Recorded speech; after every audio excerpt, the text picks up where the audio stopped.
Makanya beberapa tahun yang lalu, Rizik Syihab berkata, kalau Yesus anak Allah, siapa jadi bidannya? Itu karena tidak mengerti. Mualaf Insan Mokoginta almarhum. Lalu dia bilang bahwa Yesus itu anak Allah, bukan Allah. Lalu dia bicara ke hadirin, saya tanya, anak presiden atau bukan? Semua dia bilang bukan. Anak gubernur atau bukan? Bukan. Anak bupati atau bukan? Bukan. Anak Allah atau bukan? Bukan. Jadi Yesus anak Allah atau bukan? Bukan. Shalom. Salam sejahtera dalam kasih Kristus. Pada kesempatan ini saya kembali akan membahas satu ulasan yang penting dan menarik untuk kita perhatikan, bahkan sekaligus mengerti dan hayati bersama. Ulasan ini saya beri judul Jawaban Telak Pendeta Ezra Soru untuk Habib Rizik Syihab dan Ustadz Insan Mokoginta. Anak presiden bukan presiden. Berarti Yesus anak Allah bukan Allah. Benarkah demikian? Sebelum saya lebih jauh memberikan beberapa ulasan dan catatan menarik terkait dengan hal ini, ada baiknya kita saksikan dulu penjelasan dari hambanya, Pendeta Ezra Soru berikut ini. Kalau Yesus disebut anak Allah, tidak seperti pikiran banyak orang yang menganggap bahwa Allah itu seperti kambing beranak lalu punya anak. Kambing kawin lalu punya anak, sapi kawin lalu punya anak. Makanya beberapa tahun yang lalu, Rizik Syihab berkata, kalau Yesus anak Allah, siapa jadi bidannya? Itu karena tidak mengerti. Seringkali kalau kita mendengar ada kata-kata Yesus itu anak Allah, lalu diprotes oleh banyak orang, Allah tidak beranak dan tidak memperanakan. Satu kali dalam sebuah pertemuan, lalu mereka bilang Allah tidak beranak dan tidak memperanakan. Saya bilang amin ya Rabbil Alamin. Kenapa? Karena Kristen juga tidak mengakui Allah bisa kawin dan beranak. Tidak. Terus apa artinya Yesus anak Allah? Dalam sebuah acara dialog antar umat Kristen dan Islam di Sidoarjo, Muhammadiyah Sidoarjo, beberapa tahun yang lalu saya hadir. Lalu mualaf Insan Mokoginta almarhum, lalu dia bilang bahwa Yesus itu anak Allah, bukan Allah.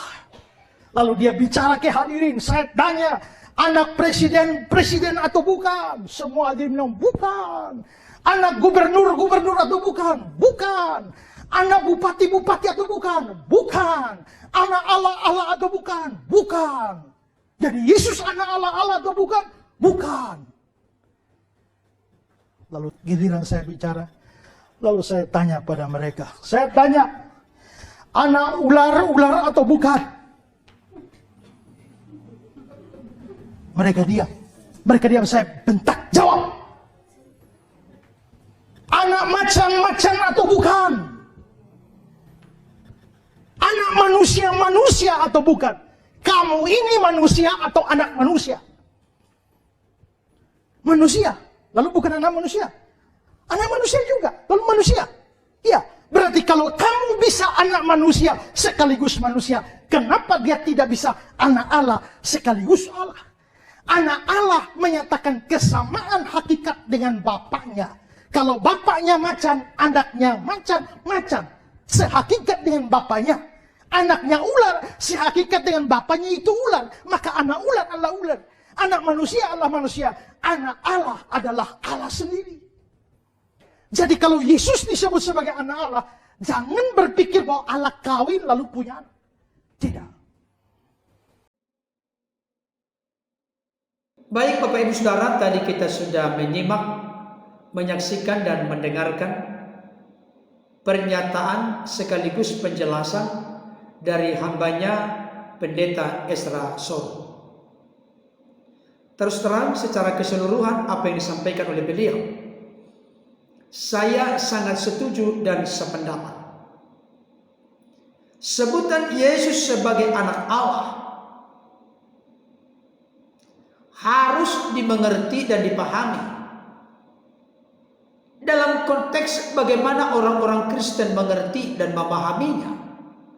Tentunya bertitik tolak dari data dan fakta Alkitab. Kalau tidak, akan terjadi nanti gagal paham seperti yang pernah beberapa tahun yang lalu diucapkan oleh Habib Rizik Syihab. Kalau Yesus itu anak Tuhan, siapa bilangnya? Nah, memang ada ayat yang dimengerti, dipahami oleh saudara-saudara kita dari Muslim atau Islam, bahwa Allah itu tidak beranak dan tidak diperanakkan. Saya mau kasih tahu kalau hal itu terkait dengan makna biologis. Orang Kristen mengaminkan hal itu, bahwa Allah itu tidak beranak dan tidak diperanakkan. Amin. Kalimat orang Kristen, puji Tuhan. Haleluya.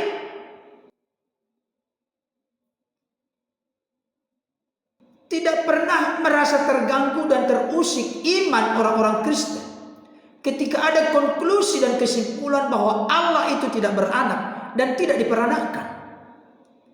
Karena istilah Yesus anak Allah tidak pernah tersangkut terkait dengan pengertian makna biologis. Kenapa?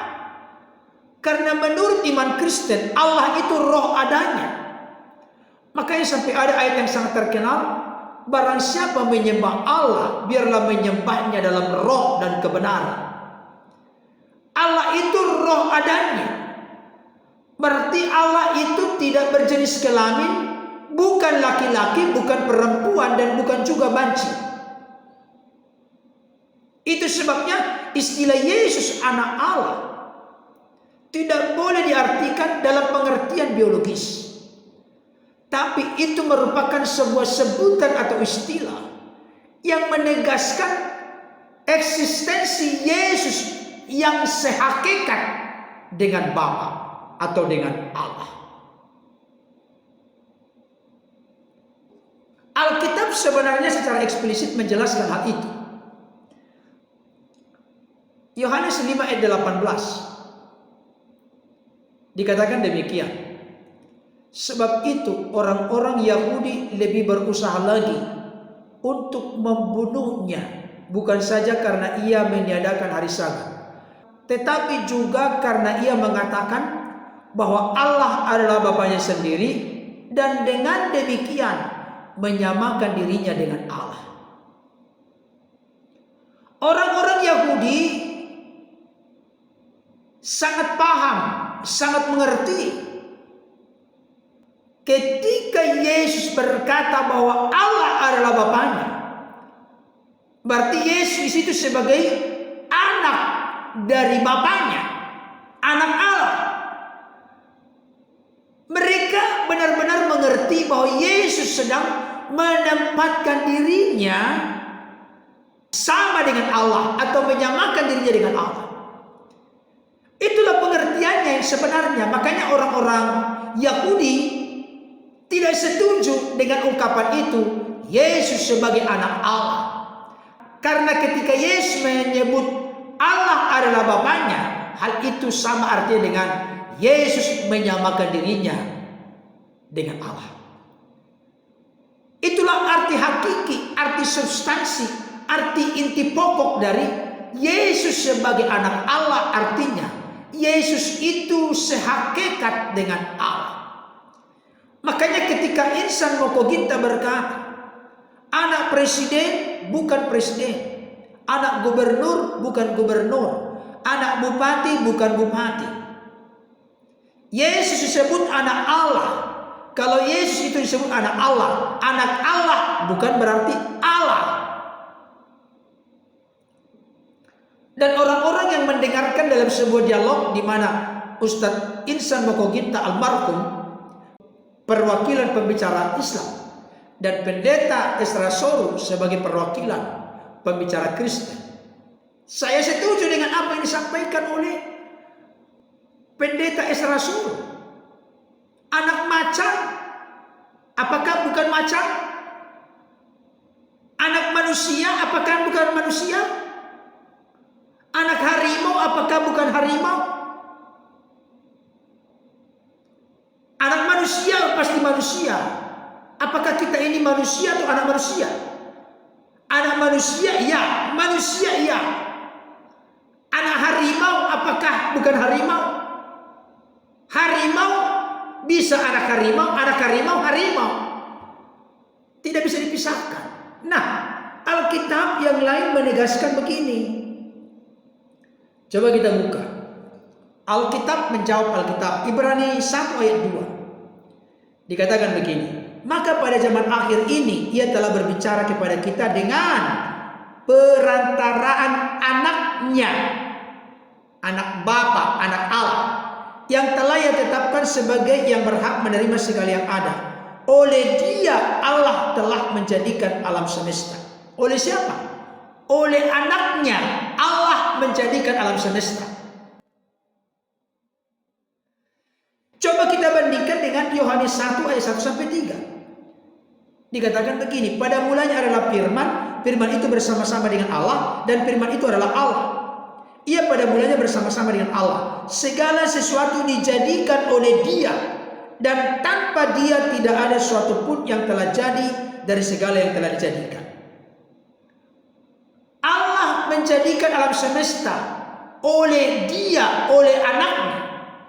Yohanes 1 ayat 3 berkata segala sesuatu dijadikan oleh Dia. Dia siapa di sini? Merujuk kepada ayat 1 dan 2, oleh firman. Jadi ketika disebut dengan anak Allah, tidak bisa dipisahkan dengan eksistensi keberadaan Yesus sebagai firman. Karena hanya melalui firmanlah Allah menjadikan alam semesta ini. Jadi kalau disebut anak Allah, bukan berarti Allah itu beranak dan diperanakkan. Bukan dalam pengertian biologis. Makanya nanti ada paham Allah, Bunda Maria, dan Yesus Putra Allah. Gak ada demikian konteks Kristen. Bapa, Firman, Roh. Itulah yang dalam kekristenan disebut dengan Tritunggal. Jadi saya ingin memberikan pesan kepada saudara-saudaraku di luar kekristenan. Jangan memaksakan diri, memaksakan kehendak, memaksakan pengertian pemahamanmu yang keliru dan salah tentang kekristenan. Dan yang salah itu jangan paksakan itu menjadi bagian dari doktrin ajaran kekristenan yang kami percayai. Tidak.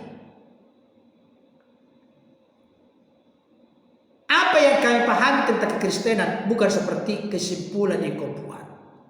Kiranya ulasan ini menjadi berkat bagi kita. Amin.